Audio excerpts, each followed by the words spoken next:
Good morning, John. We're currently being visited by a friend and his 6-year-old daughter, and I asked her what she would like me to make my video about today, and she said tarantulas in the guacamole. I'm gonna assume that she means let's talk about big, stupid, irrational fears. It's probably not what she meant, but it feels like it might be a bit of a stretch to spend the entire video talking about guacamole tarantulas. So instead, I want to talk about what I think is the most common irrational fear in America today, and that is the fear that 50% of Americans who surround us are thoughtless and terrible and foolish. Now, this fear is every bit as irrational as thinking there might be tarantulas in the guacamole, but we all seem to believe it. And I think that this comes from our addiction, our absolute addiction to outrage. Now, I want to be clear, I'm not talking about anger at systems of oppression or frustration at disenfranchisement or fear that we are making intractable decisions that are going to have dramatic and negative consequences for future generations. Those are all completely rational reasons to be upset. I'm talking about the continuous and unrelenting cycles of manufactured outrage, really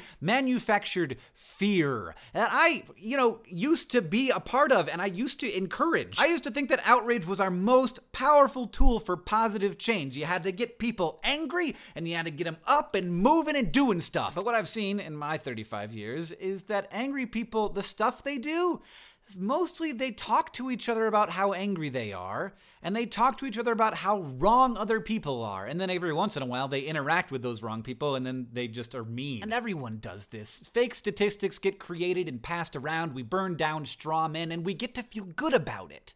Because we believe, we've convinced ourselves that this hatred, and let's be honest, it's hatred, is somehow like leading to positive change. But when manufactured outrage is the fuel with which we fight, we enter into a kind of outrage arms race where the winner of the election is the one that can terrify its base the most. Now, as I've tried to put my own addiction to outrage in check, I've become a lot more sensitive to the people who are out there peddling in it. And those people on both sides have started to make me feel like super sick to my stomach already. So as we enter far too early into the 2016 presidential season, I have already started to figure out ways to build up my armor against the outrage cycle. This doesn't just calm me down and make it possible for me to get up in the morning without being weighed down by all of the tremendous fear. It also, and I truly believe this, gives me a more accurate understanding of the world and our country and our culture. Because outrage blinds us. It is built on and builds bias and stereotypes. It makes people really bad at understanding how society and other people actually function. So my tools, the ones I'm building, my armor against the outrage cycle, are awareness of my own cognitive biases,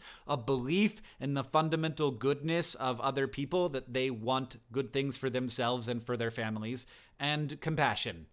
Those are the things I'm using. If you have strategies for dealing with this, please, let's talk about that in the comments. In the meantime, I just analyzed the whole Nerdfighteria census of 2015 over at Hank's channel, and the results were fascinating. Nerdfighteria has gotten older by 3 years in the last year, which is weird. We've gone from 24% college graduates to 33% college graduates. People love Crash Course, which is exciting, and the vast majority of respondents have suggested Crash Course to their friends or people in their family, and people really want us to do some kind of news show, which after having talked about the current state of news media for the last few minutes, I'm feeling compelled to do also. But it's very hard, and I don't know that we'll be able to do it. But we're looking into it. We'll try to do that thing.